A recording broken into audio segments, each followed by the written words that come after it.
puntualmente. Vemos que para recordar, creemos que la glándula hipófisis es una glándula endocrina localizada a nivel de la porción diencefálica, ¿ok? En donde va a tener dos funciones, lo que es la adenohipófisis y la neurohipófisis. La adenohipófisis a su vez se va a dividir en lo que es la pars distalis, la pars tuberalis y lo que es la pars intermedia. Okay, cada porción tendrá su población celular encargada de la síntesis de ciertas estructuras. Tenemos que las acidófilas y las basófilas tendrán su división puntual, okay, que son células cromófilas. Las somatotrofas, que son células acidófilas, y las mamotrofas tendrán la producción de lo que es somatostatina y prolactina de manera respectiva. Mientras que las basófilas pueden ser corticotrofas, tirotrofas y gonadotrofas. Cada una de ellas con su síntesis respectiva, ¿ok? Es decir, las corticotrofas se encargarán de producir corticotropina, ¿ok? Mientras que también producirán la llamada lipotropina.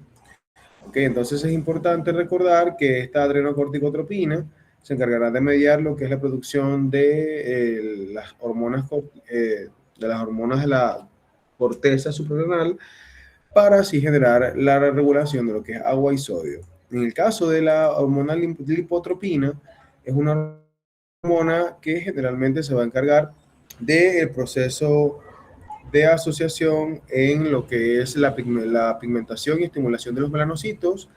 Va a ser también precursor de elementos opioides o derivados opioides, ¿ok? Y tendrá una relevancia mínima en el proceso de movilización de lípidos en el sistema.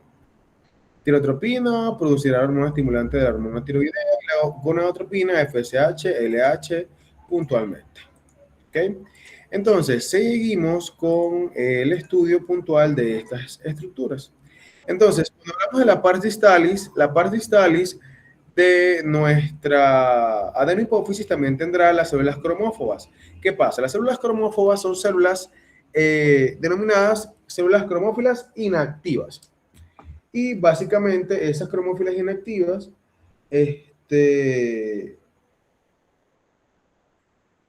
van a representar que nuestra glándula hipófisis tendrá dos ciclos secretores, ¿ok? Es decir, un ciclo de secreción y un ciclo de descanso. Por eso es que tendremos elementalmente la población celular que representa apenas el 50% en células cromófilas y el 50% en células cromófobas, ¿ok? Estas células por lo general van a tender a ser células pequeñas con un núcleo, con una cromatina laxa, ¿ok? Nucleolos organelos escasos, un Golgi disminuido de tamaño, un retículo endoplasmático rugoso disminuido de tamaño, pocas mitocondrias en su citoplasma. Es decir, todo lo que nos indica a nosotros que es una célula con una capacidad de producción reducida o básicamente inactiva. Además, vamos a tener las células folículo-estrelladas que formarán parte de la estructura de sustentación, de las células sustentaculares, perdón, de nuestra pars distalis. Estas van a estar próximas a las paredes de quistes o folículos, más que todo hacia la región de la pars intermedia, y va a estar muy próxima a las estructuras de la pars nerviosa. Estas células folículo-estrelladas van a tener receptores para interleucina 6 y lo que es el complejo mayor de histocompatibilidad tipo 2. Por lo tanto, representarán unas células presentadoras de antígenos dentro de lo que es la porción de la pars distalis próxima a la pars intermedia y a la pars nerviosa de la neurohipófisis. Morfológicamente, estas células tienen una forma estrellada con un núcleo central, con un nucleolo excéntrico, ¿ok? Múltiples mitocondrias y abundantes lisosomas y peroxisomas, lo que nos habla de la gran capacidad de metabolización y de fagocitosis que tendrá esta célula dentro de lo que es nuestra adenohipófisis. Continuando, tenemos que la pars intermedia no es más que una región de nuestra hipófisis que está repleta de quistes llenos de coloide, ¿ok? Es decir, un quiste elementalmente es una estructura circunferencial con un centro lleno de líquido a que llamamos coloides y una estructura que circunda llamada células foliculares o células periquísticas, ¿ok? Esta pars intermedia son remanentes de la bolsa de Rathke y generalmente se va a ubicar entre la pars distalis y la pars nervosa, generando un punto clave de transición entre las mismas. Por lo general, el epitelio o las estructuras epiteliales que conforman esta pars intermedia van a ser de epitelio cúbico y tendrán una coloración altamente basófila. Es importante destacar que esta pars va a tener un punto clave de síntesis de hormonas. Vamos a producir la prohormona, que es la propiomelanocortina, que esta propiomelanocortina es una hormona estimulante para producir la melanocortina y elementalmente esto tendrá un punto clave en el proceso de síntesis de la hormona melanocortina para lo que es la regulación del ritmo circadiano. ¿Ok? La propiomelanocortina va a ser sintetizada básicamente por estas células basófilas que compondrán el epitelio, y esta hormona es una hormona esencial que generalmente sirve como precursora de múltiples hormonas peptídicas como la hormona adrenocorticotropa. Además va a servir como punto como de empaquetamiento previo de las hormonas estimulantes de melanocitos y de las endorfinas. Lo que va obviamente a regular a posteriori las coloraciones de la piel y básicamente la respuesta al estrés y al apetito que tendrán asociados al ritmo circadiano esta prohormona.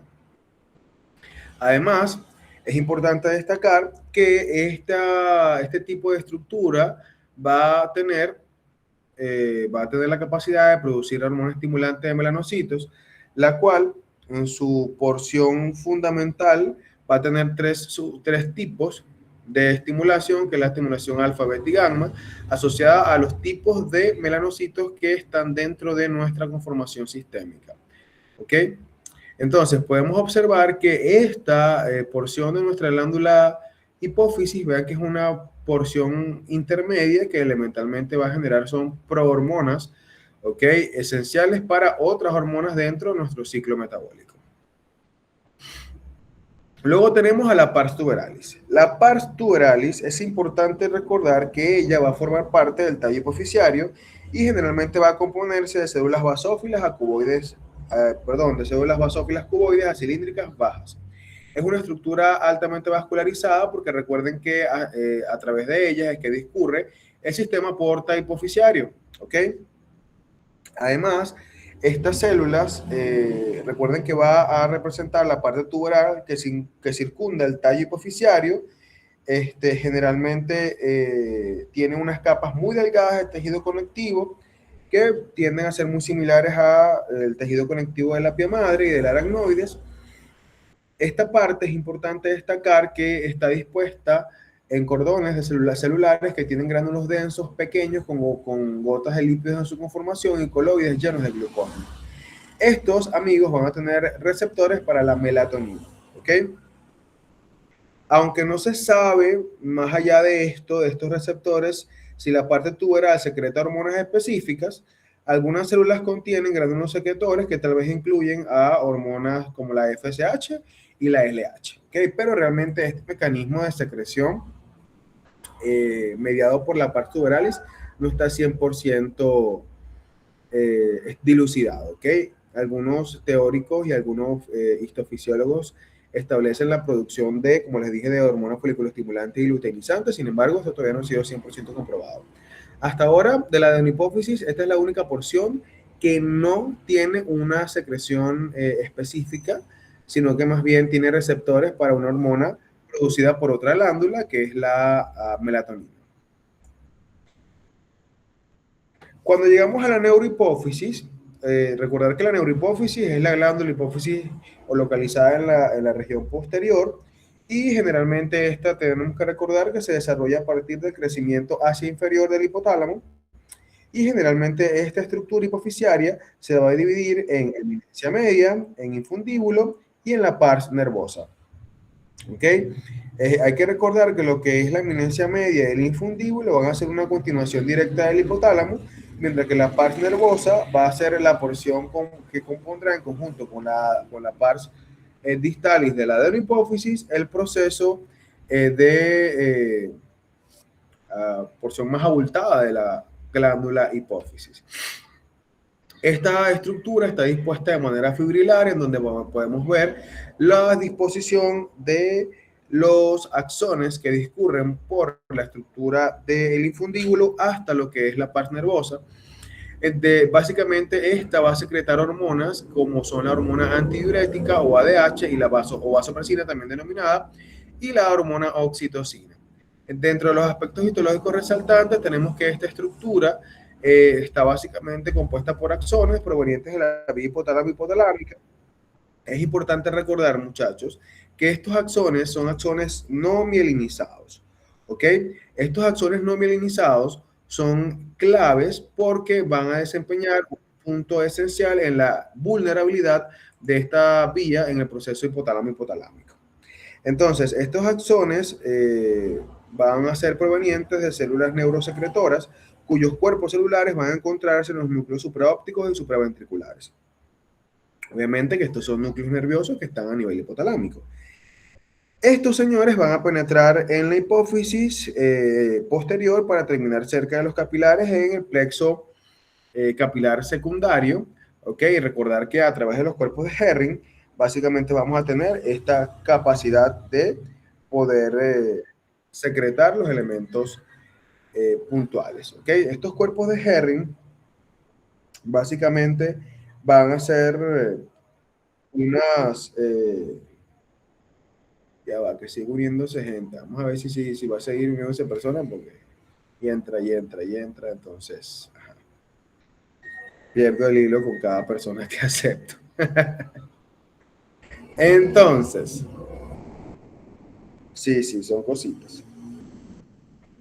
¿Qué estaba hablando? De los cuerpos de Herring, ¿no? Bueno, ¿qué pasa?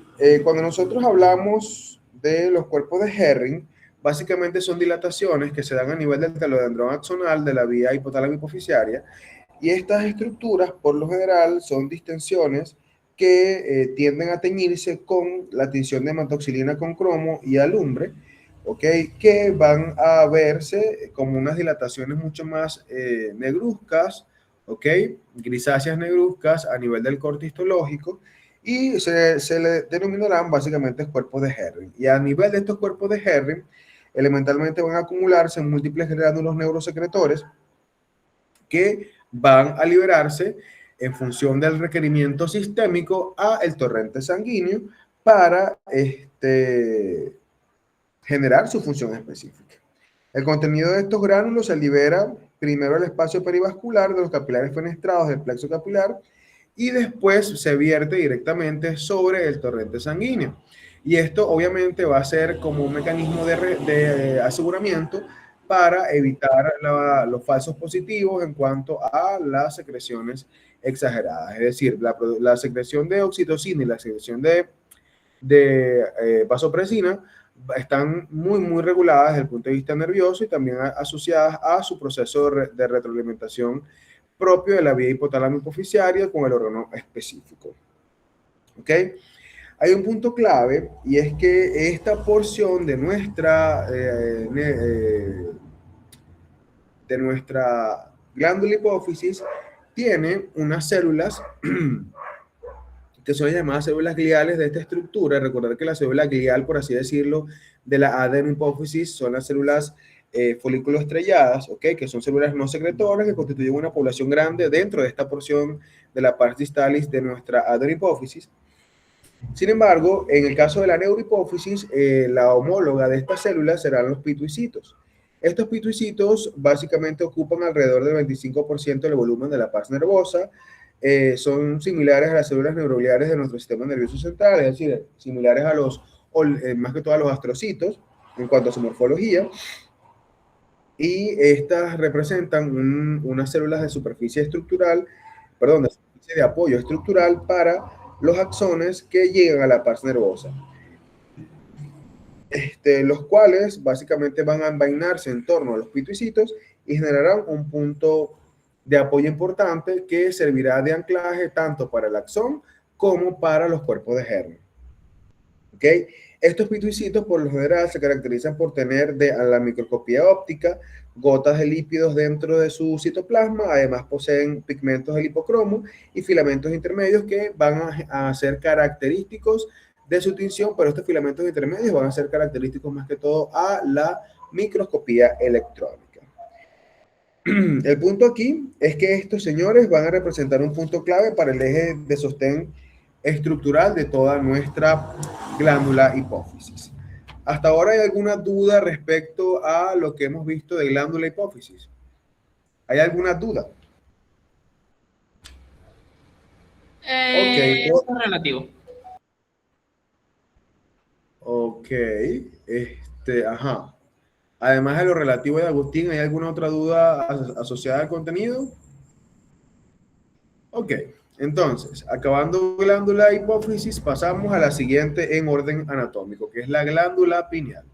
Esta glándula pineal es una glándula que es de suprema importancia, ¿ok? Y generalmente es una estructura que se encargará de lo que es la regulación directa de los ritmos circadianos, es decir, de lo que son los ciclos de luz y oscuridad, y obviamente estará directamente relacionada con los procesos de regeneración celular asociados a los ciclos de oscuridad a los cuales estamos asociados en los procesos de regeneración. Además, esta glándula pineal se dice también que podría influir en una manera indirecta sobre la actividad gonadal en cuanto a lo que son los ciclos de división celular en las gametogénesis específica.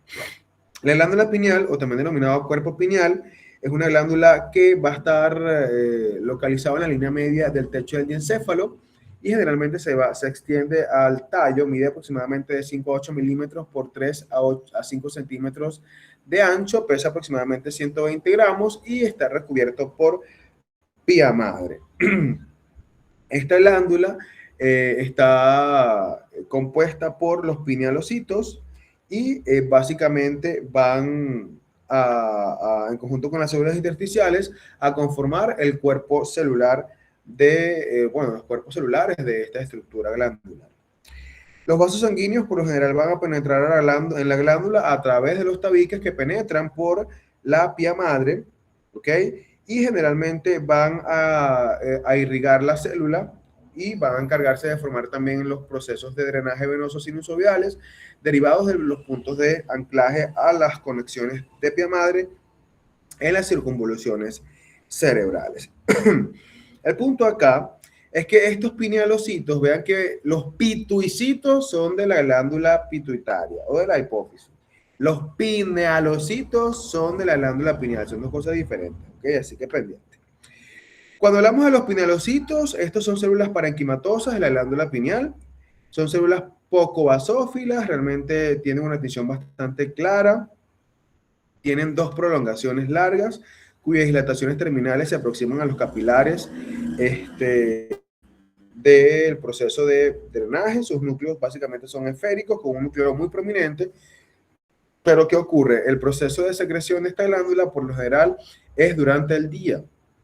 Es decir, esta glándula se encargará de producir, mejor dicho, no de secretar, disculpen, de producir sus productos, su hormona durante el día y se empaqueta en gránulos secretorias en su citoplasma.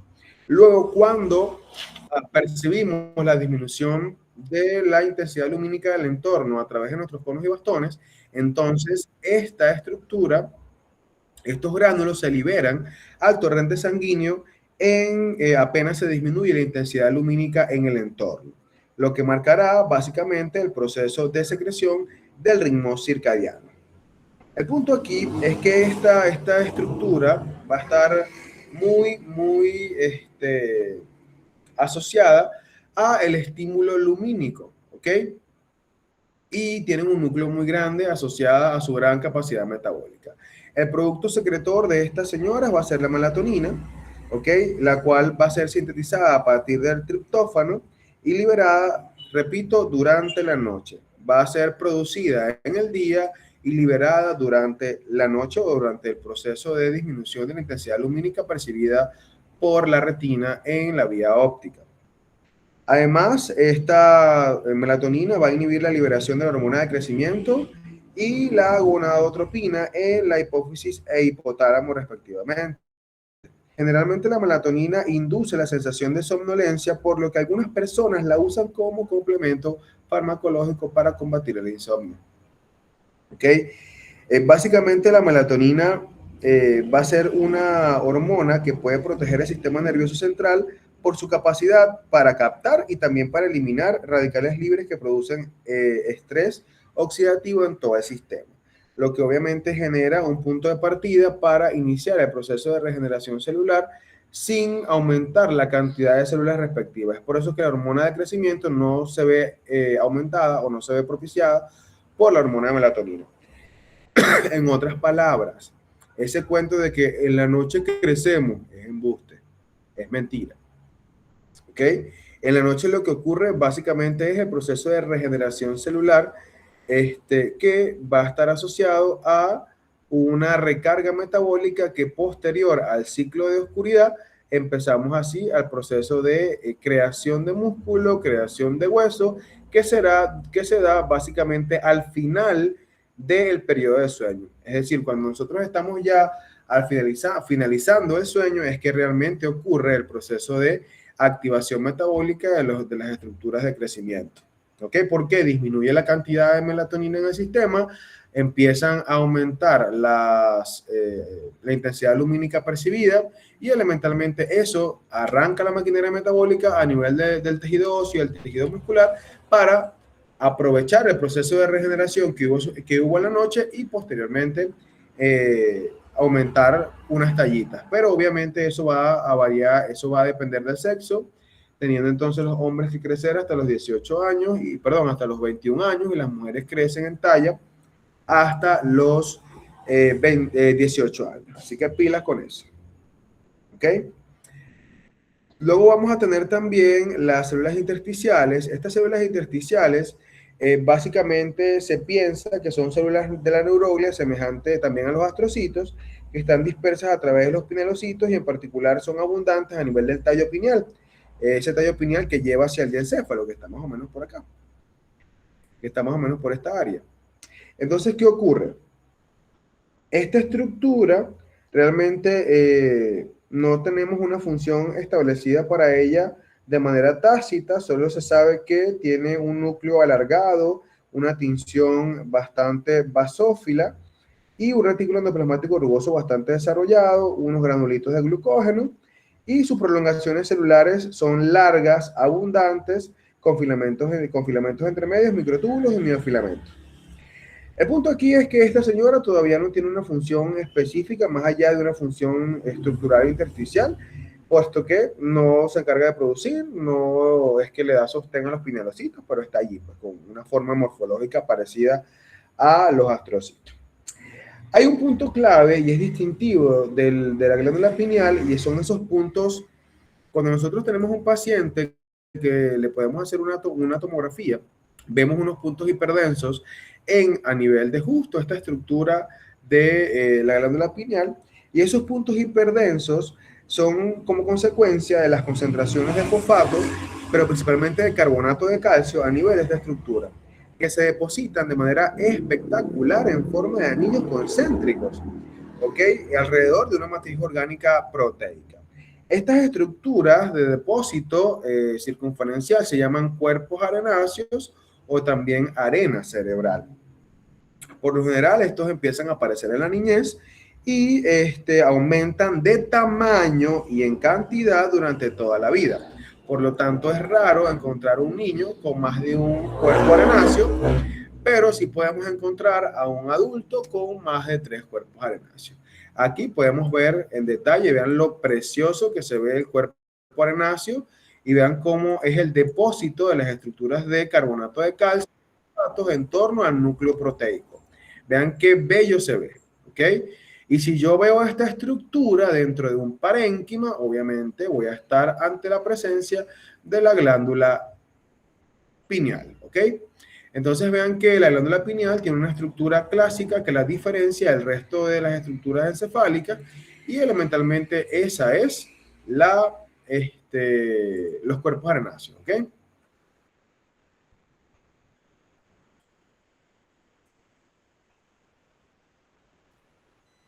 Entonces, ¿qué ocurre acá? Vemos en este corte histológico cómo podemos ver a los pinealocitos, que son las células que están teñidas acá de rojo, y vemos que hay múltiples prolongaciones, vean que son ramificaciones muy largas, que son las células intersticiales con sus prolongaciones parecidas a los astrocitos que componen la estructura. ¿Hay alguna duda? ¿Todo clarito entonces?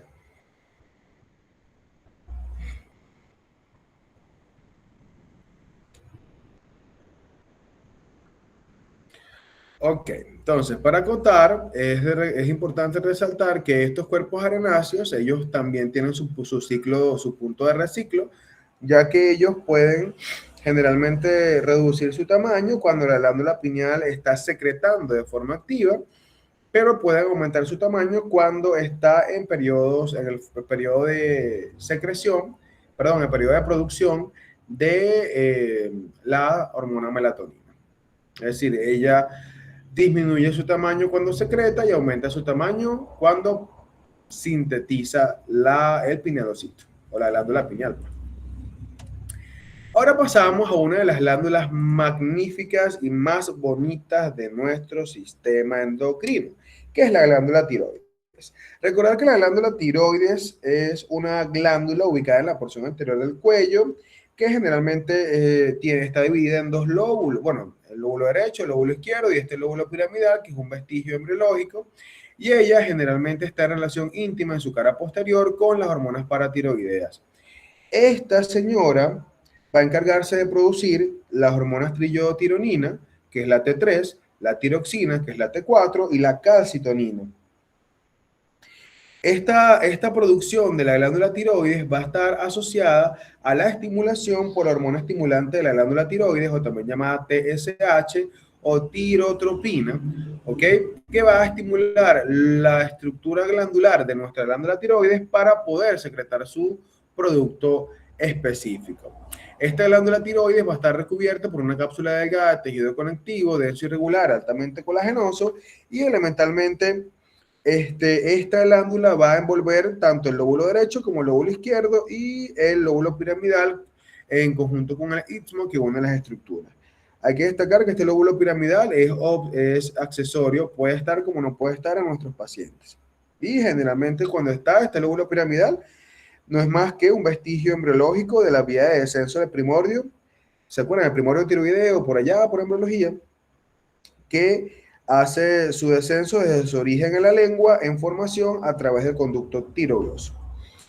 Entonces es importante que esta glándula va a estar organizada en folículos, es decir, va a estar organizada en estructuras circunferenciales con un núcleo líquido que llamaremos coloide.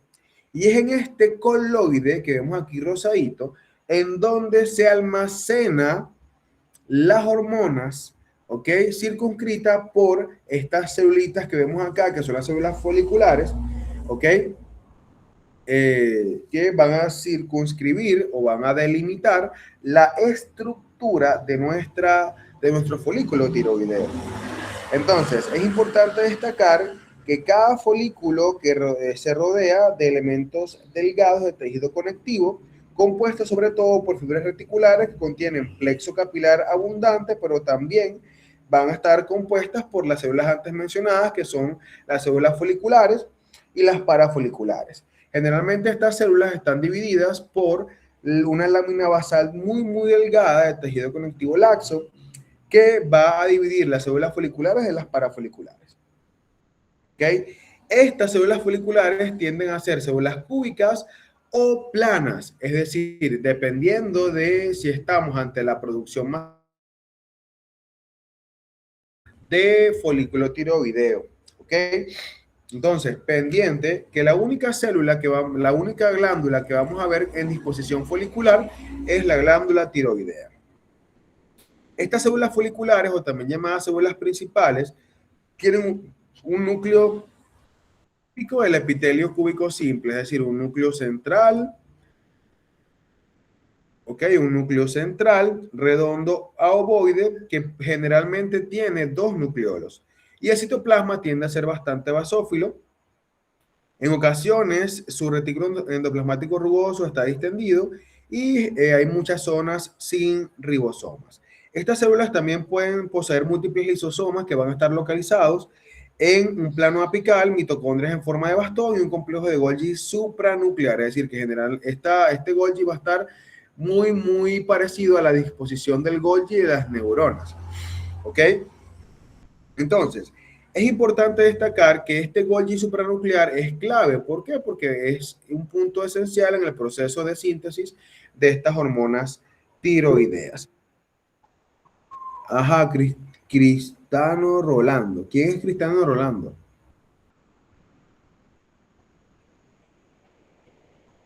Ajá, señor Cristiano Rolando, ¿quién es? Ok, señor Rolando, tiene la mano levantada, señor Rolando. Ok. Yo creo que creo que quisieron colocar Cristiano Ronaldo, pero bueno, no sé. Son cositas de la gente y sus cosas.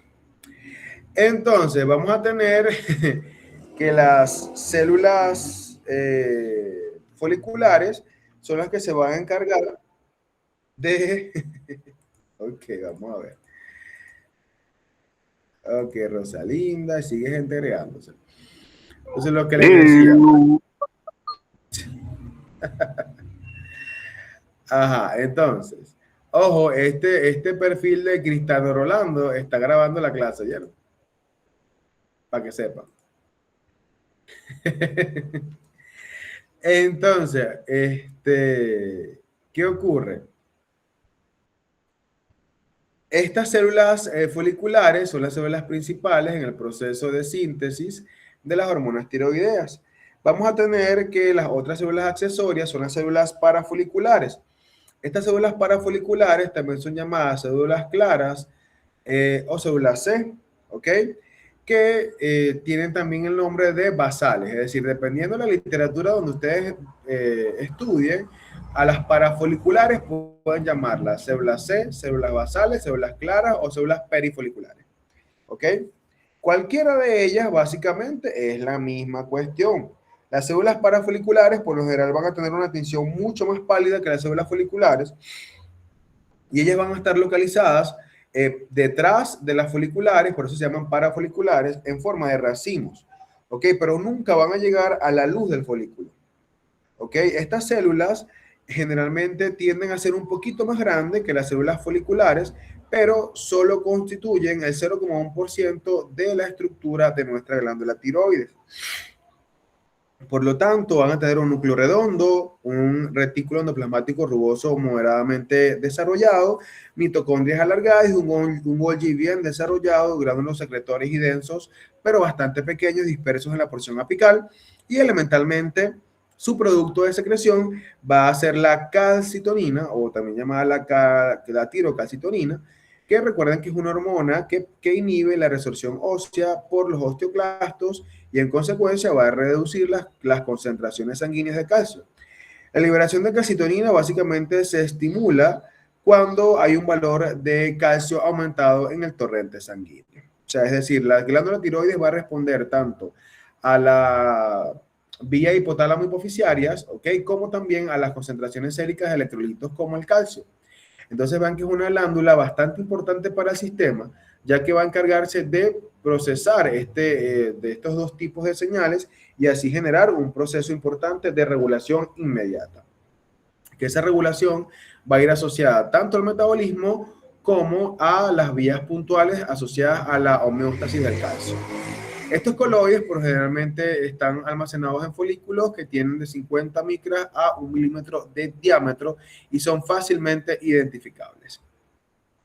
Aquí podemos ver el proceso de lo que es la síntesis de la hormona tiroidea, ¿ok? Y hay un punto clave. La hormona tiroidea, ojo, no voy a entrar en detalles histofisiológicos, fisiológicos, simplemente voy a hacer un esbozo general como me lo pide la programación, ya que esto tuvieron que haberlo visto en detalle en fisiología, ¿ok? Para no entrar en detalles, vamos a hablar en varias fases del proceso de producción.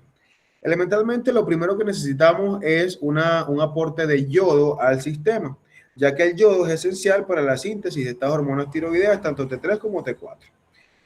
Y este yodo va a ser clave porque la yodación de la tirosina, que es el aminoácido esencial por el cual se produce esta hormona, es lo que va a generar el proceso de producción. Es decir, la hormona en sí no es más que residuos de tirosina yodados con otros procesos químicos asociados.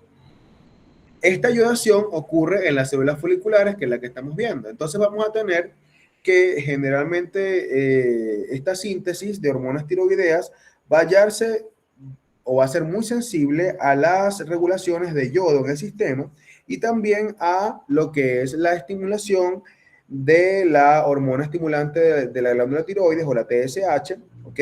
La cual también influye en el proceso de síntesis. Ahora, el punto de partida para la síntesis de las hormonas tiroideas es la unión de la hormona TSH a sus receptores.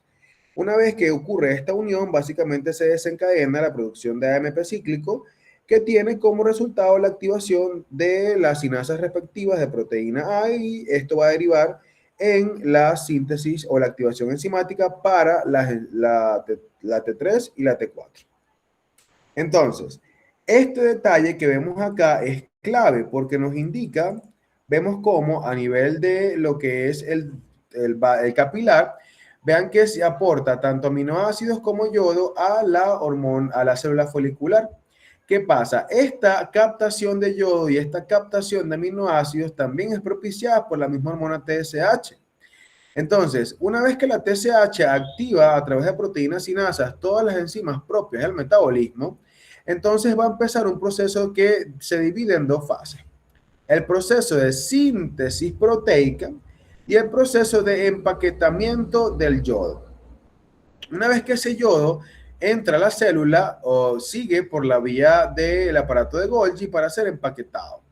Pero vean que cuando llega al empaquetamiento, entonces ya se ha producido, por otro lado, lo que es a partir de la tirosina, básicamente se produce el proceso de producción de la tiroglobulina.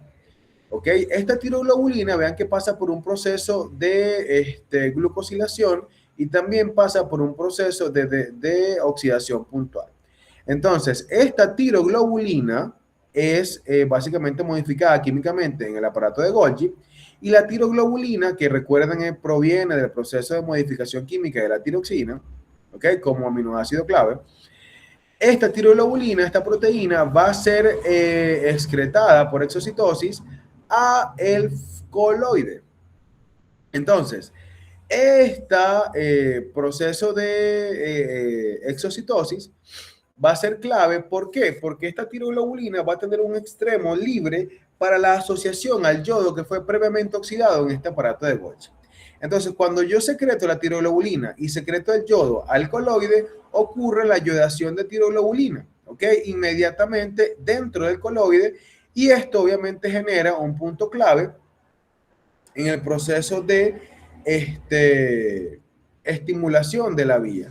¿Ok? Entonces, ¿qué pasa? La tiroglobulina entra en el proceso de colocación en el coloide, mientras que el yodo oxidado puede ir por dos vías, directamente a la vía de la yodación de tiroglobulina o una vía de reciclaje proveniente de la endocitosis. Entonces, ¿qué ocurre acá? Cuando alcanza el citosol, el yoduro se moviliza hacia la interfaz coloide-membrana, ¿ok? Donde se va a oxidar por acción de una enzima llamada peroxidasa tiroidea. Este proceso requiere la presencia de la oxigenada, pues el peróxido de hidrógeno. El yoduro, una vez que se oxida, se activa. Y cuando se activa, penetra en el coloide. Y va a ayudar los residuos de tirosina de la tiroglobulina. ¿Ok? Es decir, el yodo se va a anclar de manera muy particular, de forma química, a la tiroglobulina dentro del coloide. Y obviamente, una vez que esto ocurre, en el coloide tendremos una solución llena de tiroglobulina yodada. Ahora, ¿qué pasa? Los residuos de tirosina apical de la célula folicular tiroidea, básicamente van a experimentar la yodación para formar la tirosina monoyodada y la tirosina diyodada. A continuación, después de esto, las tirosinas triyodadas y las tetrayodadas, ¿ok? Después de la mono y la diyodada, por acoplamiento de las primeras. Y luego vamos a tener que cada molécula de tiroglobulina tiene menos de 4 moléculas de T3 y menos de 0.3 residuos, perdón, de T4, perdón, y menos de 0.3 residuos de T3. Es decir, que se le van a unir, van a ir ensamblándose como un rompecabezas, añadiéndose residuos de tirosina yodados, ¿ok? Y van a conformar un gran ensamblaje de estructuras, la cual, en el caso de la tiroglobulina, con 4 moléculas de T4, y vamos a tener tiroglobulinas con menos de 0.3 residuos de T3. Las células foliculares entonces liberarán la tiroglobulina ayudada y se almacenará en el coloide. Entonces, esta tiroglobulina, cuando se endosita por acción del proceso de secreción de la TSH, agarramos el coloide, agarramos una porción del coloide, lo fagocitamos y empezamos el proceso de modificación química del coloide, ¿ok? Que este proceso de modificación química del coloide es lo que yo les mencioné, que se hacía con la añadidura de residuos de T3 y T4. Hasta que al final del asunto, después de todas las modificaciones químicas, tenemos las hormonas de T3 y T4 liberadas.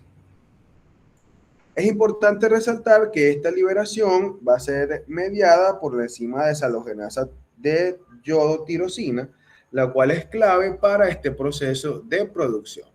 Entonces vean cómo aquí tenemos las células foliculares y las células parafoliculares, o también llamadas células C, que vean que las gotas de coloide son agarradas y vemos como que este coloide es modificado químicamente para al final producir T3 y T4. Entonces, vean que la proteína principal de esta vía no es más que la tiroglobulina.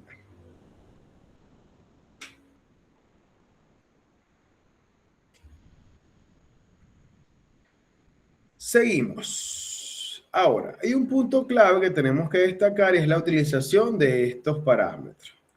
¿Qué pasa? Vamos a tener que nuestros valores de T3, T4, TSH van a ser valores que debemos siempre tener en consideración en nuestros pacientes para interpretar lo que es el perfil tiroideo. ¿Ok? Entonces, este perfil tiroideo va a estar compuesto por lo que es la hormona T3, T4 y la TSH. Pero una de las dos hormonas, la que más se utiliza para el proceso de diagnóstico, es la T4 libre. Pero ¿qué pasa? Recuerden que la T3 y la T4, ellas pueden estar unidas a sus proteínas plasmáticas. Entonces, ¿qué pasa? La T4 libre es la que realmente me indica el proceso de patología puntual, ¿ok? Entonces, vamos a tener que el perfil tiroideo va a estar compuesto por estas tres hormonas. Entonces, vamos a estar conscientes. La hormona estimulante de la glándula tiroides, que es la TSH, va a tener un valor normal que va de 0,4 a 4 miliunidades por litro. Entonces, aquí hay un tema importante, porque dependiendo de las unidades, vamos a tener distintos valores, porque vean, aquí tengo de 0,4 a 4,5 miliunidades por litro. Ojo, miliunidades internacionales por litro. Si tengo entonces los valores normales de T4 libre o la tiroxina libre van a ser de 0,8, ¿ok? A 2 nanogramos por decilitro. Aquí ven que la T4 libre va de 9 a 25 picomoles por litro. Por lo general, van a tener varios sistemas de referencia para referirse a lo que es los valores normales. Lo más común es que la T4 libre se mida en nanogramos o picogramos por decilitro, ¿ok? Por lo tanto, este valor que les estoy diciendo, que es de 0,8 a 2 nanogramos por decilitro, es uno de los valores más utilizados en el proceso de diagnóstico. Por otro lado, la T3 va a tener valores normales que va de 130 a 450 picogramos por decilitro, o lo que es igual decir, de 2 a 7 picomoles por litro. Entonces, vamos a tener que estos valores van a darnos indicios claves que pueden estar asociados a hipertiroidismo o a hipotiroidismo. El hipertiroidismo no es más que un proceso patológico de aumento de hormonas tiroideas. ¿Pero cuáles hormonas? Comienza el asunto. Si yo tengo T4 libre elevadas, T3 elevada y TSH baja, es lo que llamamos acá hipertiroidismo primario. ¿Dónde es el problema? Todo lo que sea primario es una afectación de la glándula tiroides. Y todo lo que sea secundario será una afectación a nivel de la vía hipotalámico hipoficiaria en nuestra glándula hipófisis. Entonces, si tengo un hipertiroidismo primario, eso me quiere decir a mí que tengo algo que está ocasionando, bien, generalmente son nódulos hipersecretores de la glándula, que me está produciendo mucha hormona T3 y T4. Y eso, obviamente, por el proceso de retroalimentación, si tengo mucho T3 y T4 circulante, la TSH a nivel hipotalámico se va, perdón, a nivel hipoficiario se va a inhibir. Por lo tanto, tenemos una disminución en sus valores. Si tengo ahora un hipertiroidismo secundario, vean que va a estar elevada TSH, T3 y T4. ¿Por aquí dónde es el problema? ¿Es en la glándula tiroides? No, es en la glándula hipófisis. Y la glándula tiroides lo que va a estar es respondiendo a ese estímulo abundante de TSH. También podemos tener que T3 y T4 estén normales, pero la TSH esté baja. Si esto ocurre, entonces tenemos un hipertiroidismo subclínico, que generalmente es un hipertiroidismo que no manifiesta sintomatología. Pero si este hipertiroidismo se mantiene, puede cursar o tender a convertirse en hipertiroidismo primario. ¿Ok? Y tenemos la llamada tirotoxicosis por T3 exógena, que ocurre mucho cuando tomamos mucha levotiroxina. Entonces vamos a tener una disminución de T3 y T4 y un aumento de TSH, y esta tirotoxicosis es una emergencia. ¿Ok? Entonces, los pacientes con hipertiroidismo por lo general van a ser pacientes que van a cursar con una personalidad tipo A, es decir, van a ser bastante gruñoncitos, ¿ok? Personas con con un nivel de estrés importante en su día a día. Generalmente son personas súper delgadas, con un metabolismo súper rápido, comen mucho y no engordan. Tienen alteraciones a nivel de la percepción de temperatura. Generalmente siempre tienen calor, así el ambiente esté muy frío. Y también van a presentar alteraciones a nivel de la circunferencia ocular, presentando lo que se llama exoftalmos. Básicamente, el exoftalmos, ya les voy a mostrar qué es el exoftalmos, para que vean una imagen de alguien con exoftalmos. Esto que les voy a mostrar es la clásica imagen de una mujer con exoftalmos, ¿ok? Vean que literalmente los ojos salir, y generalmente es el hipertiroidismo que presenta este tipo de manifestaciones. Okay, en pocas palabras, vamos a ver una visión del exoftalmos en visión lateral para que lo puedan visualizar.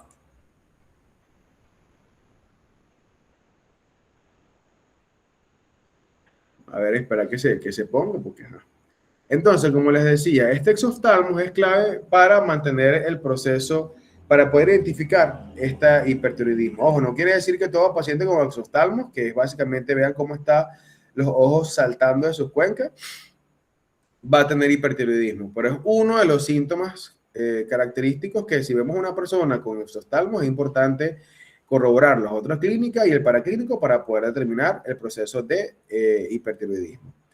El tratamiento clásico de esto, muchachos, es un medicamento llamado Tapasol, es la marca comercial, ¿ok? Que se utiliza para este tratamiento. Por otro lado, podemos tener el extremo opuesto a lo que acabo de describir, que es el hipotiroidismo, en donde vamos a tener una disminución de las hormonas tiroideas. Entonces vamos a tener T3, T4 bajas y TSH alta. Entonces vamos a tener un hipotiroidismo primario. Entonces, ¿dónde es el problema? En la glándula tiroidea, es decir, algo está pasando allí que está suprimiendo la producción de T3 y T4 libres. El hipotiroidismo secundario, vean que todos los valores están a la baja. Por lo tanto, el problema es a nivel de la glándula hipófisis, es decir, algo está ocurriendo allá arriba que está suprimiendo el proceso de producción de TSH, o a nivel hipotalámico también puede ser. Y por último, tenemos el hipotiroidismo subclínico, que tenemos los valores normales de las hormonas tiroideas, pero la TSH elevada. Esto genera elementalmente un tipo de tendencia clásica en donde este hipotiroidismo subclínico tiende a convertirse en hipotiroidismo primario.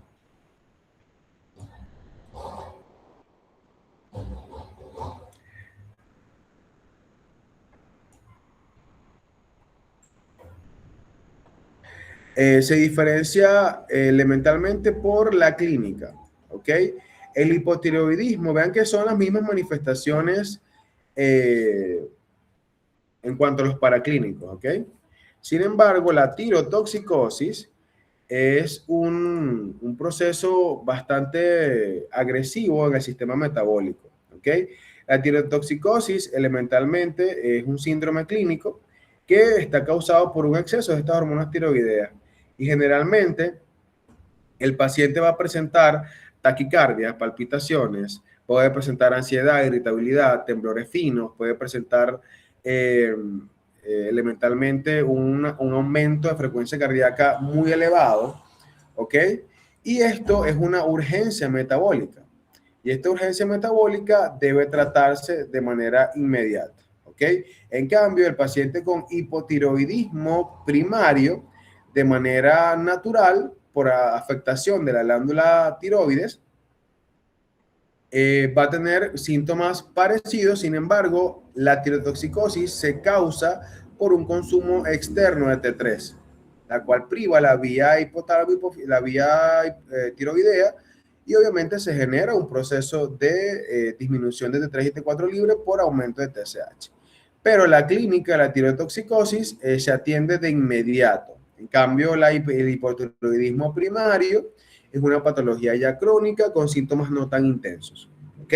Es decir, la diferencia entre hipotiroidismo primario y la tirotoxicosis va a estar asociada a su entorno clínico, ¿ok? A la circunstancia de ocurrencia de la patología. Es la diferencia clave porque paraclínicamente son idénticos. ¿Sí se entendió, Amada? Chévere. Entonces, ¿hay alguna duda en lo que les acabo de mencionar?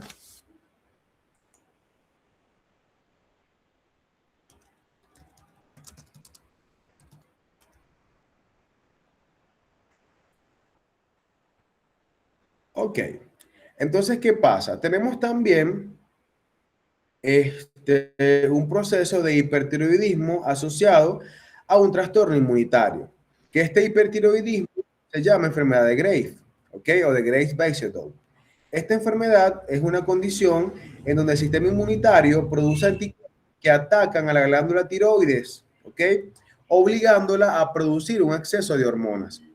Entonces, por lo general, la enfermedad de Graves va a caracterizarse por un hipertiroidismo, ¿ok? Con una manifestación muy extrema de taquicardia, pérdida de peso y temblores distales. Es aquí en esta enfermedad de Graves en donde podemos ver el exoftalmos, ¿ok? Y un mixedema pretibial, es decir, va a haber un engrosamiento de la piel, generalmente a nivel de las piernas, de la estructura de las piernas, ¿ok? Y va a haber un mixedema, ¿ok? Es importante tener en cuenta que esta también es una urgencia y vean que está asociado al hipertiroidismo y también tiene que atenderse de manera inmediata. Seguimos. Aquí podemos ver un corte histológico, ¿ven? Asociado elementalmente a nuestra glándula tiroides. Este corte histológico, ok, ya va. que no me da acceso ahora. Déjame acceder porque no veo.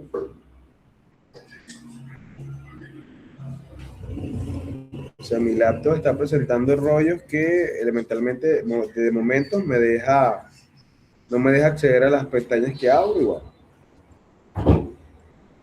Es un tema.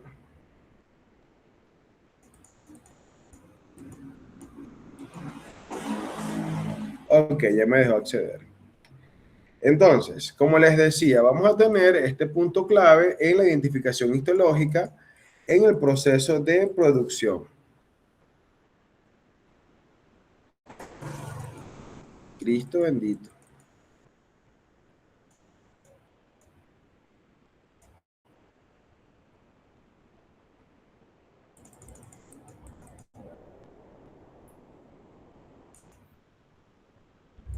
Ok, entonces podemos ver que la distribución de las células foliculares, vean cómo se ve característico un corte de tiroides, vean aquí las células foliculares con esta porción clarita, rosadita que se ve, es el coloide y el espacio es el folículo. Y vean que las células foliculares tapizan ese espacio. Las parafoliculares están detrás de las foliculares y tienden a ser mucho más grandes. Luego vamos a hablar de las células de nuestra glándula paratiroides. ¿Hay alguna duda con la glándula tiroides? ¿Hay alguna duda con la glándula tiroides? Ok, seguimos entonces. Las glándulas paratiroides, esta es una glándula, perdón, que generalmente está localizada en la porción posterior de nuestra glándula tiroides, ¿ok?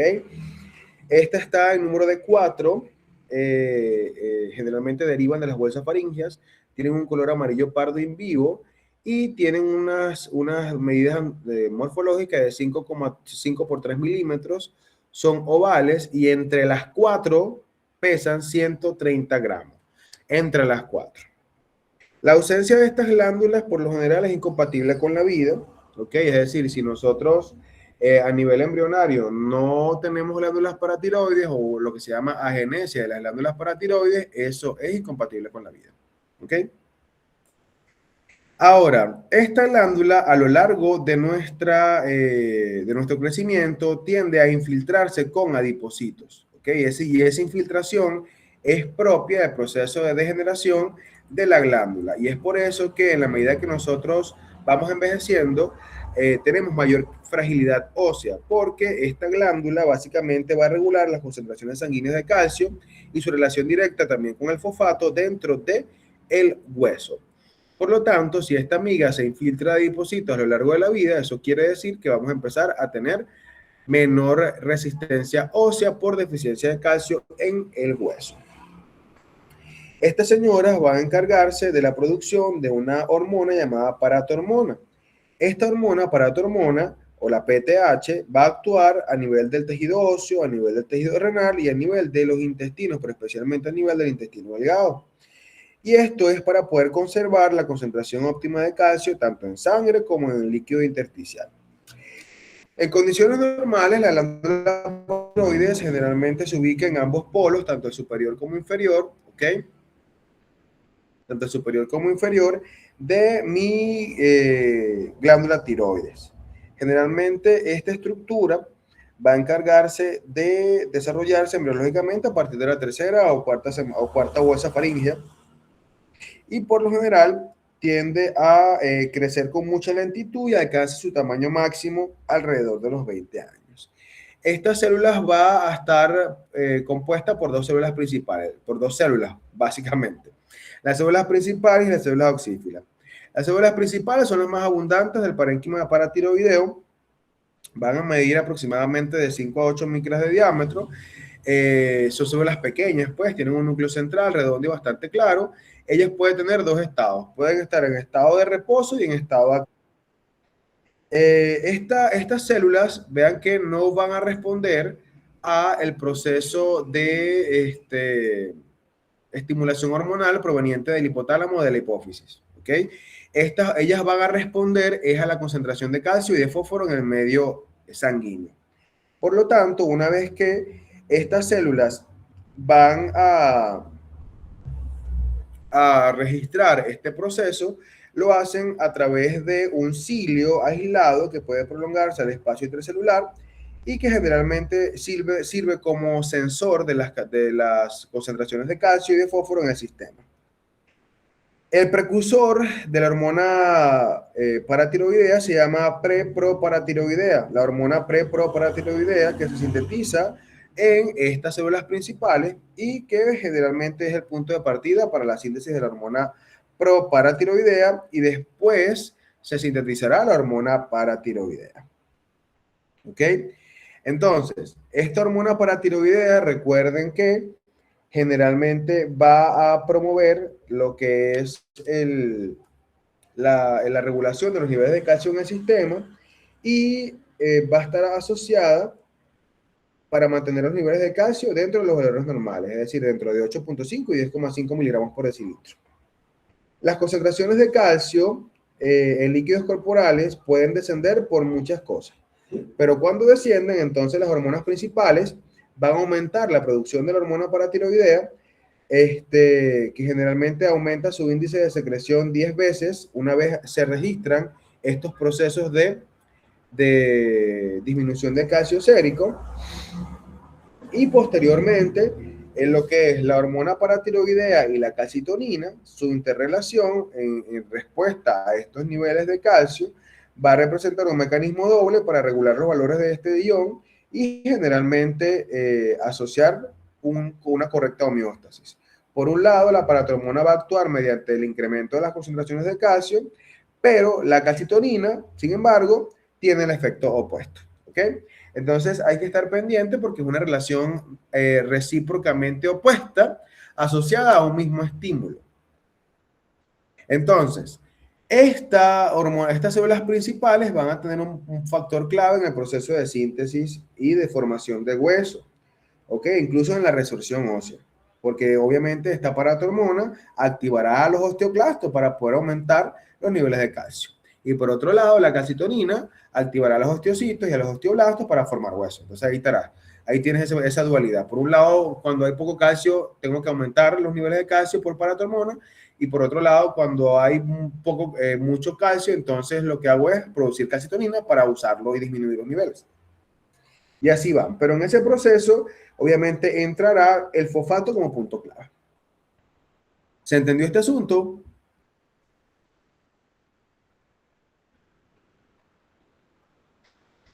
Ok, entonces, la otra célula que compone el parénquima paratiroideo es las células oxífilas. Las células oxífilas son las menos abundantes.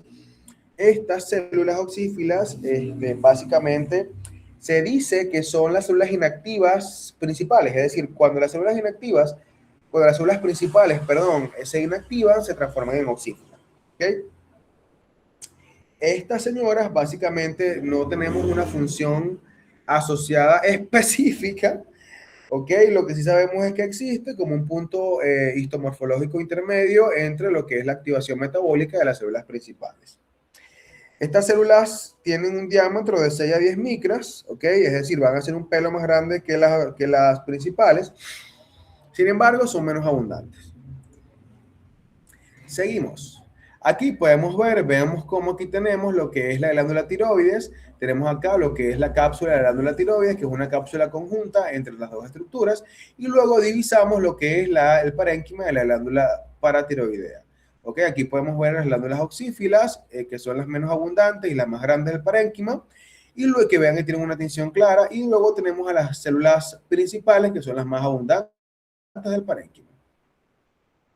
Pasamos al páncreas endocrino. Cuando nosotros hablamos del páncreas endocrino, este páncreas o esta porción del páncreas solo representa el 2% de la superficie celular de nuestro páncreas. Recuerden que el páncreas básicamente... Ya va. ¿Hay alguna duda? Que digo que sonó algo. ¿Hay alguna duda?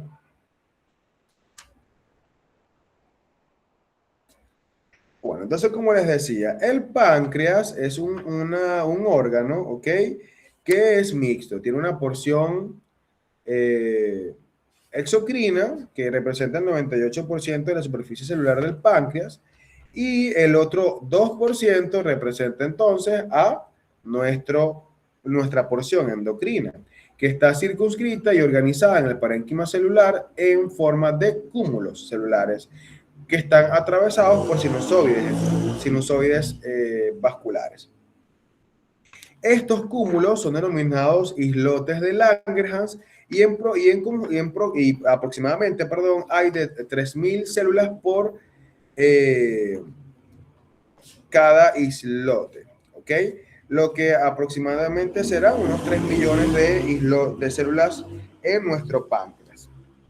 Entonces, ¿qué pasa? Este páncreas, en su porción exocrina, no responderá, repito, no responderá a ninguna hormona proveniente del hipotálamo o de la hipófisis.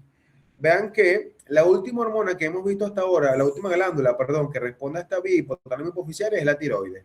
Porque, y vean, la tiroides tiene un proceso de regulación mixto, tanto proveniente del eje hormonal superior neural como proveniente de la vía de estimulación por electrolitos. Entonces, el páncreas va de la mano de esa vía, es decir, ella va a estimularse como consecuencia del proceso de producción de un sustrato muy importante para el sistema, que es la glucosa. ¿Ok? Esta glucosa va a promover y estimular en función de su percepción por receptores osmóticos cercanos a su estructura parenquimatosa, promoverán su proceso de estimulación, es decir, el páncreas va a encargarse de registrar a través de receptores parenquimatosos, okay, receptores osmóticos, los niveles de glucosa en sangre. Si hay un aumento de glucosa en sangre, entonces se activará una de sus poblaciones celulares específicas. Y así vamos para la próxima lámina. Los islotes de Langerhans van a estar organizados en distintos grupos celulares. Vamos a tener células G, células alfa, células beta, células PP y células delta. Cuando hablamos de las células endocrinas, una de las principales es las células beta. Las células beta pancreáticas representan aproximadamente el 70% de la porción celular de nuestro páncreas, ¿ok? Y elementalmente esta estructura esta célula pues va a tener una característica clave y es que se encargará de la síntesis de insulina, ¿ok? Que es una de las hormonas peptídicas más importantes de nuestro sistema y con una función predominantemente anabólica. Ahora, morfológicamente, muchachos, ninguna de las células de nuestros islotes de Langerhans pueden diferenciarse, ya que todas van a ser células de formas irregulares, o a veces circulares o circunferenciales, con un núcleo de redondeado a ovoide, ¿ok? Y una maquinaria celular abundante. Entonces, morfológicamente no la podemos diferenciar. Sin embargo, la única forma por la cual podemos divisar estas estructuras en un corte histológico es sometiendo dicho corte histológico a el proceso de inmunohistoquímica. Es decir, a través de un proceso de marcaje inmunológico, podemos entonces visualizar los distintos tipos de células de nuestro islote. Entonces, las células beta representan el 70% de la población celular y estas van a producir insulina, la cual va a encargarse de mediar los procesos de glucólisis, glucogenogénesis, síntesis de proteínas, síntesis de lípidos, ¿ok? Y estos a su vez van a generar el eje metabólico energético principal de nuestro cuerpo. Por otro lado, tenemos las células alfa pancreáticas. Estas células alfa representan el 20% de la población celular de nuestro páncreas, ¿ok? Es decir, son las segundas más abundantes. Y estas van a producir una hormona predominantemente catabólica que se llama glucagón.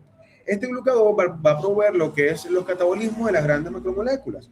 Y lo peculiar es que este glucagón va a compartir receptor con la adrenalina o la epinefrina. Por lo tanto, hace que esta estructura o este glucagón desempeñe la estimulación de ciertas estructuras afines al proceso de ay, Cristo, se me fue la idea. Al proceso de metabolismo puntual en el ejercicio o en el ayuno. ¿Ok? Es decir, vamos a tener un receptor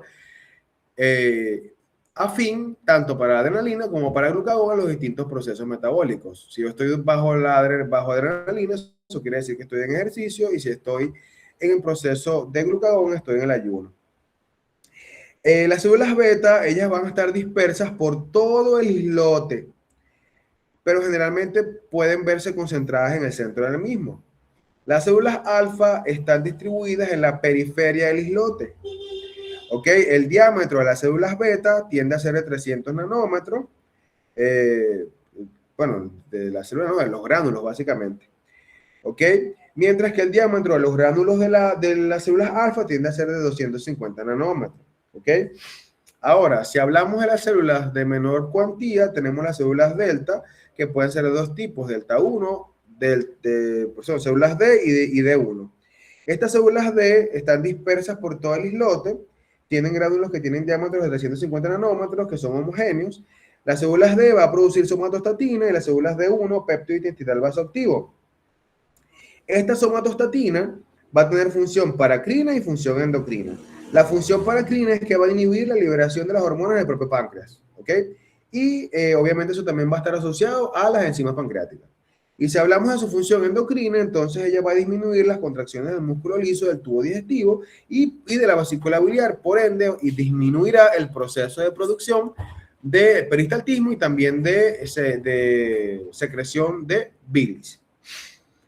Por otro lado, el péptido intestinal vasoactivo es un péptido que va a inducir la glucogenólisis, va a regular el tono en el músculo liso, es decir, va a promover lo que es el peristaltismo y la motilidad del intestino, y va a promover el control de la secreción de agua y electrolitos en las células epiteliales intestinales.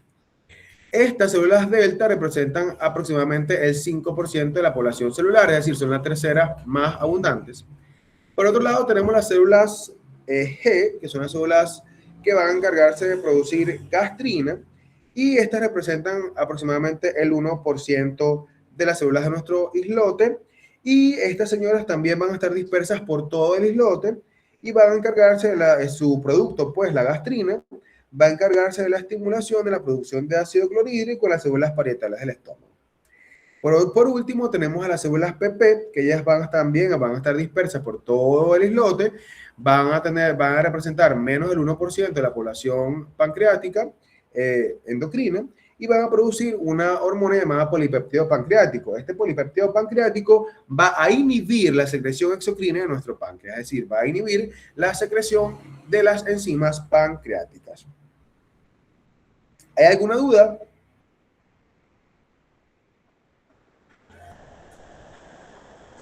Ok, seguimos entonces.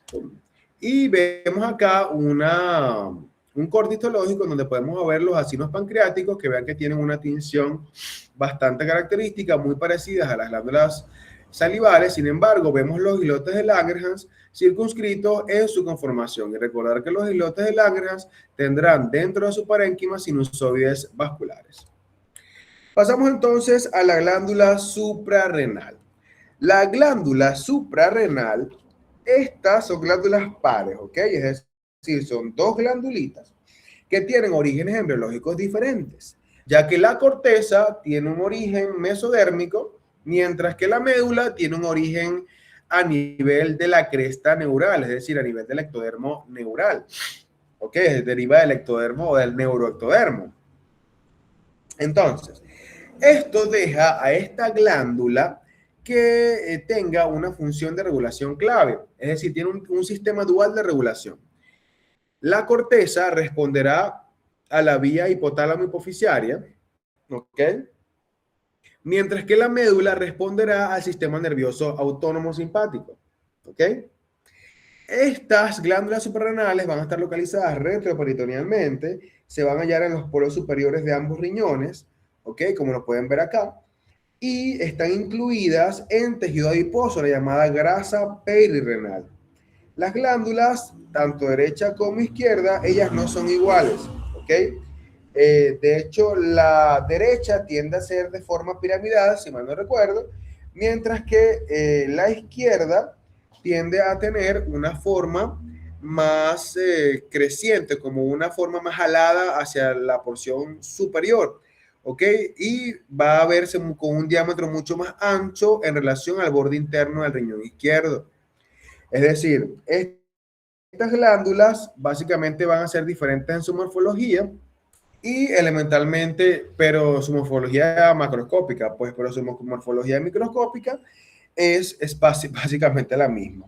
Ellas van a medir 1 centímetro de grosor, de 2 a 3 centímetros de ancho en la punta y 5 centímetros de ancho en la base.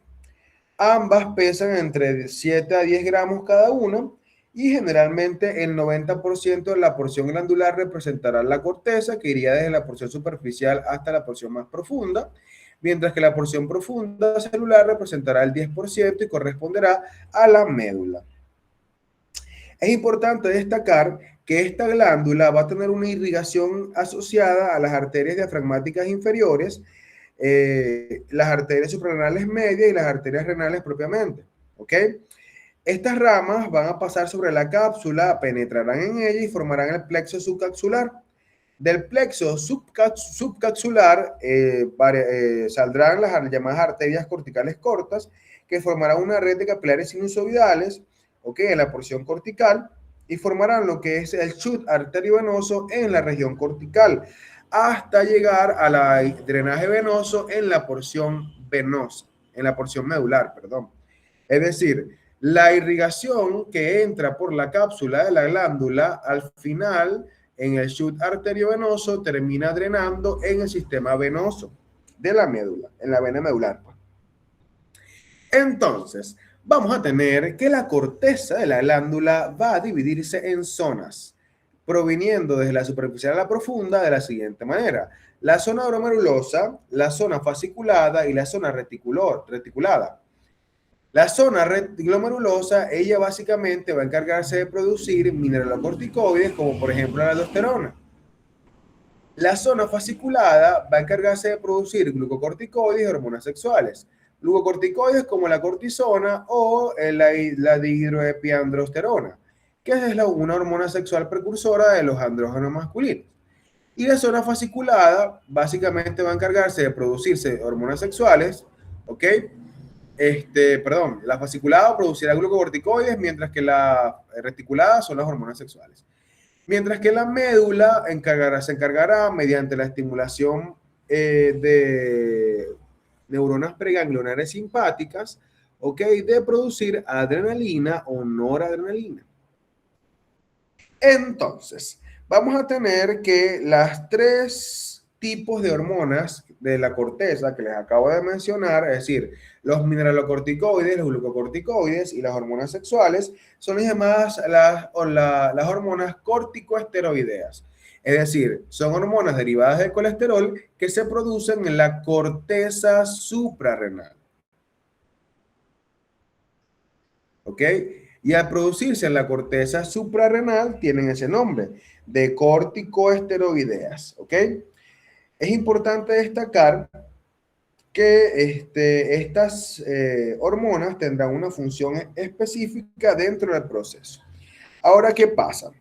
La zona glomerular, estas son células que van a estar dispuestas en formas de anillos concéntricos, ¿ok? Situadas justo debajo de la porción capsular. Esta zona glomerular constituye alrededor del 13% del volumen total de la glándula suprarrenal. Estas células que constituyen la porción acinar van a ser células que tienen una forma cúbica cilíndrica, son básicamente pequeñas y están dispuestas en forma de cordones o pequeños grupos. Sus núcleos tienden a ser pequeños, de tinción muy basófila, y pueden tener 1 a 2 nucleolos. Su citoplasma tiende a ser bastante acidófilo y una maquinaria celular bastante abundante. Vamos acá. Esta zona glomerular, como les dije, un núcleo basófilo, citoplasma eosinófilo y elementalmente las gotas de lípido que son características dentro de estas células. Estas células parenquimatosas de la zona glomerular generalmente van a producir los mineralocorticoides como la aldosterona o o la desoxicorticosterona, ¿ok? Que la produce en menor cantidad. La síntesis de estas hormonas, tanto de la aldosterona como la desoxicorticosterona, generalmente la síntesis de estas hormonas se estimula por la acción de la angiotensina 2 y de la hormona adrenocorticotropina. ¿Ok? Entonces, eso es un punto clave. Luego pasamos a la zona fasciculada. La zona fasciculada, como pueden observar, es el área más larga o más extensa de nuestra glándula suprarrenal. ¿Ok? Y básicamente estas estructuras van a estar asociadas a el proceso de producción típica.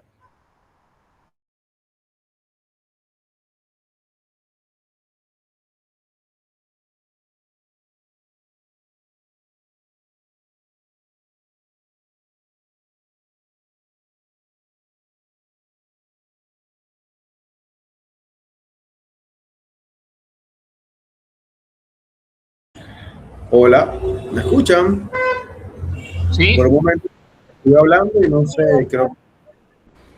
sí, se paralizó el audio los últimos segunditos. Ok, ¿hasta dónde escucharon? ¿Hasta dónde escucharon, muchachos? Hasta la parte donde estaba diciendo que estaba prácticamente finalizando la glándula, devolvió la diapositiva en ese momento. Por la zona fasciculada. Estaba por la zona fasciculada. Ok. Entonces, la zona fasciculada, ya recordé. La zona fasciculada, lo que pasa es que ya había hablado hasta el final de esa zona, pero bueno, me devuelvo. La zona fasciculada, muchachos, es la zona más extensa de nuestra glándula, de nuestra corteza, mejor dicho, suprarrenal. Representa el 80% del volumen total de la glándula. Y esta estructura es clave. ¿Por qué? Porque contiene capilares sinusoidales dispuestos en sentido longitudinal. Y además, en esta área es donde vamos a ver el llamado shoot arteriovenoso. Es decir, es donde vamos a pasar de una circulación capilar arterial a una circulación capilar venosa. ¿Ok? Es importante destacar que las células de esta capa son células poliédricas. ¿Ok? Vamos a pasar a la siguiente diapositiva. Son células poliédricas dispuestas de manera radial en columnas o cordones y son células bastante grandes en cuanto a tamaño. ¿Ok? Tienden a ser poco acidófilas en su citoplasma, un núcleo claro. ¿Ok? Y generalmente estas estructuras, como incluyen muchas gotas de grasa en su citoplasma que se extraen durante el proceso histológico, ellas tienden a observarse como vacuoladas. Y como se absorban vacuoladas, entonces adquieren un aspecto esponjoso y se les denomina también espongiocitos. ¿Ok? Ahora, estas células tienen mitocondrias esféricas con crestas tubulares y vesiculares. Y básicamente tienen abundantes lisosomas muy sensibles a la lipofucina. Esta zona fasciculada va a sintetizar y secretar las hormonas glucocorticoides, ¿ok? Ojo, cuando hablamos de glucocorticoides o mineralocorticoides, está asociado al proceso de estimulación per se. Si yo soy mineralocorticoide, soy una hormona que va a activar o va a estimular electrolitos, llámese sodio, potasio, calcio, ¿ok? Generalmente tienden a aumentar esos metabolitos. Si yo soy glucocorticoide, entonces voy a promover el aumento de glucosa, ¿ok? Y ambos son mineralocorticoides, entonces pilas con eso. Estas hormonas glucocorticoides pueden ser la hidrocortisona, que deriva de cortisol, o la corticosterona, ¿ok? Estas además pueden sintetizar cantidades pequeñas de otros glucocorticoides que generalmente están asociadas a la estimulación por hormona adrenocorticotropina, ¿ok? Estos glucocorticoides participarán activamente en el metabolismo de los carbohidratos. Por último, vamos a tener a la zona reticulada. La zona reticulada o la zona reticular son las zonas que básicamente van a sintetizar las hormonas sexuales, como la hidroepiandrosterona, la androstenediona y algunos glucocorticoides. ¿Okay? Esta capa tiende a ser la capa más pequeña, representa solo el 7% del volumen de la corteza suprarrenal. Las células tienden a ser muy acidófilas, de tinción muy oscura, Generalmente tiene un reticulado de cordones anastomosados, ¿ok? Una hilera única de células cilíndricas con citoplasma eosinófilo y básicamente con células con núcleos muy oscuros, ¿ok? A la producción de estas hormonas sexuales de dihidroepiandrosterona y androstenediona, en el caso de la dihidroepiandrosterona, esta dihidroepiandrosterona representará un punto de partida para la síntesis de hormonas sexuales masculinas, mientras que la androstenediona puede servir también de punto de partida para la síntesis de hormonas sexuales femeninas. Sin embargo, es importante resaltar que tanto la testosterona como los estrógenos se producen en ambos sexos, tanto en hombres como en mujeres. Lo que obviamente estará resaltando son sus caracteres sexuales secundarios en relación al predominio hormonal. Si usted es biológicamente hombre, es decir, con un cromosoma XY, sus gónadas sexuales, en conjunto con la zona reticular, promoverán la producción de testosterona sobre la de estrógenos. Y eso obviamente propiciará la generación de caracteres sexuales secundarios. Si usted es mujer, biológicamente, con cromosomas XX en sus genes, entonces sus células gonadales ováricas promoverán el predominio de estrógenos sobre los andrógenos. Y estos estrógenos, en conjunto con los producidos por las células reticulares, promoverán la generación de caracteres sexuales secundarios. Es sencillo, ¿ok? ¿Hay alguna duda? Seguimos. Aquí podemos ver entonces que en relación a la médula vamos a tener dos tipos de células dentro de la médula, las células cromafines y las células ganglionares simpáticas. Recuerde que la médula es una porción de la glándula suprarrenal que realmente se considera como que fuese un ganglio simpático. Ok, de hecho, como pudieron observar en la imagen pasada, vea que ella es estimulada por las neuronas preganglionares simpáticas, es decir, ellas realmente funcionan como un ganglio simpático, ¿ok? Ahora, esta señora, la médula suprarrenal, son básicamente neuronas postganglionares modificadas, ¿ok? Y su función elemental será responder a los estímulos nerviosos derivados del sistema nervioso autónomo simpático. Esta señora tendrá entonces dos tipos de células, las cromafines y las ganglionares simpáticas. Las cromafines son células epiteliales grandes dispuestas en cordones y estas van a encargarse de producir catecolaminas, es decir, estas son las que producen las aminas biógenas, adrenalina y noradrenalina. Son sintetizadas por las células cromafines. Ahora, estas células cromafines secretan estos transmisores en respuesta a la estimulación de los nervios esplácnicos simpáticos preganglionares, que son básicamente colinérgicos. Mientras que las células ganglionares simpáticas van a estar dispersas en la totalidad del tejido conectivo de esta porción de la glándula suprarrenal y van a estar altamente vascularizados. ¿Ok?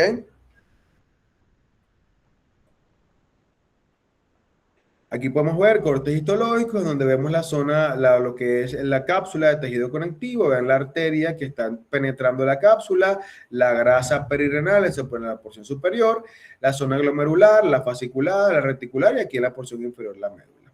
Vemos que la zona reticular, la zona glomerular, perdón, vean cómo está dispuesta en forma de cúmulos, ¿ok? Mientras que la cápsula penetra el tejido conectivo en su conformación y hay sinusoides de formas irregulares. Luego tenemos a la zona fasciculada, que vean que vamos a tener las células dispuestas en cordones y los sinusoides son en disposición longitudinal.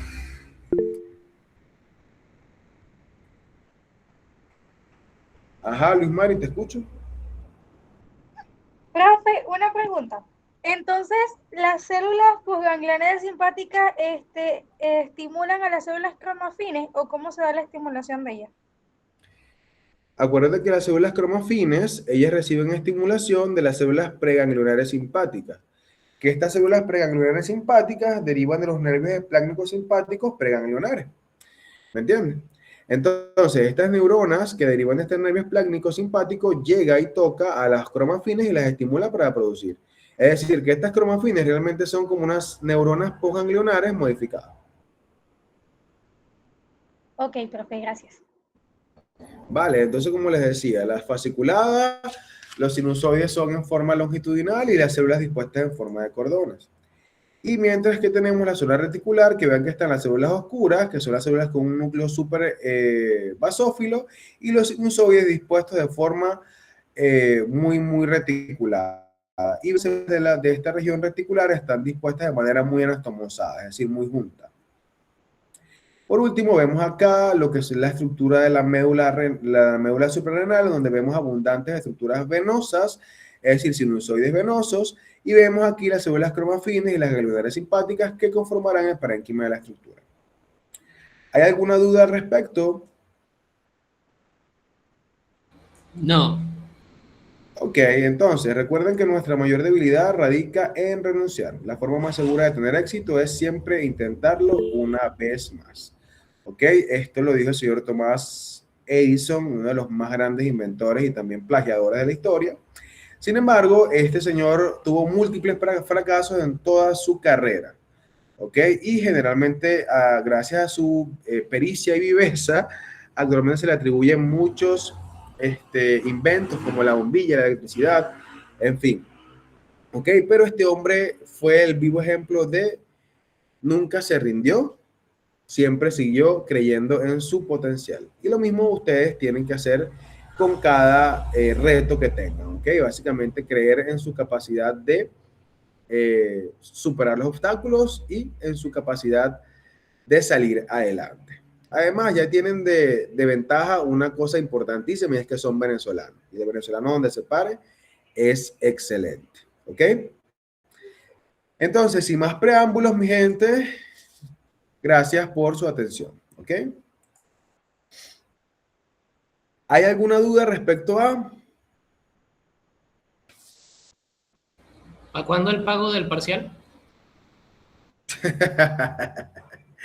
Eso se les informará la semana que viene porque estamos con un dólar muy volátil y básicamente dependemos de eso. Sin embargo, déjenme negociar con la mujer de las impresiones, picarle el ojo para que no sea tan cruel conmigo. Además, soy cliente de ella desde hace años, pues, así que, coño, esa mujer tiene que estar feliz conmigo, no me tiene que cobrar tanto. Que le ponga programa de fidelización. Entonces, ¿cómo? Programa de fidelización. Por quedarse en el servicio le paga menos. Bueno, también es una cuestión que hay que hablar con ella, porque esa mujer, desde